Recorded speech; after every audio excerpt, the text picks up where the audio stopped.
خلونا نشوف أهم ما جاء في هذا البرلمان الموازي، برلمان الأطفال. جلسة المحاكاة دي احد المشروعات اللي بتنظمها وزارة الشباب والرياضة، واللي بشكر فيها مع الوزير المهندس سيد خالد عبد العزيز والاستاذ نعمات سيد اللي بيتولى هذا الموضوع.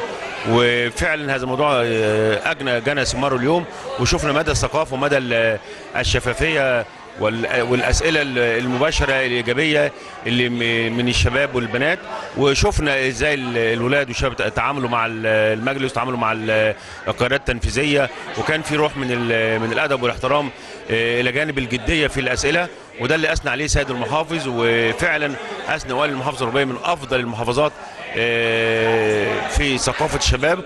والحمد لله احنا فعلا السنه دي الغربيه حصلت على المركز الاول على مستوى الجمهوريه في برلمان الطلائع. كل واحد قدم طلب الإحاطة بتاعته وطلب السؤال بتاعه وطلب الاستجواب بتاعه.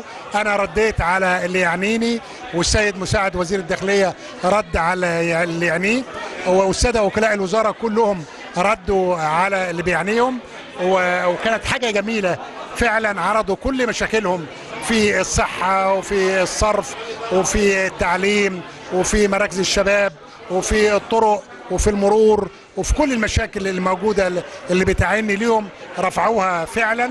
وفعلا مشاكل طبيعية، مشاكل يعني محل تقديري أنا الشخصي ومحل متابعتي.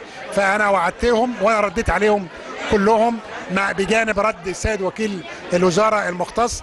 كانت النهارده حاجة جميلة، علمنا أولادنا إزاي الحوار، علمنا ازاي يسالوا المسؤول، يعني ازاي يبقى في تواصل ما بين المسؤول كمحافظ للاقليم والساده وكلاء الوزاره وابنائنا اللي هم طلبه في اعدادي وفي ثانوي، وهم صراحه عندهم فكره، كل واحد بتلقائيه بيسال السؤال بتاعه. حاجه تشرف. انا انضميت للبرلمان وانا سني 10 سنين من خلال مشرفه البرلمان عندي في المركز. بعد كده قررت ان انا اتوج في المناصب لحد ما بقيت النهارده رئيس برلمان طلائع محافظه الغربيه.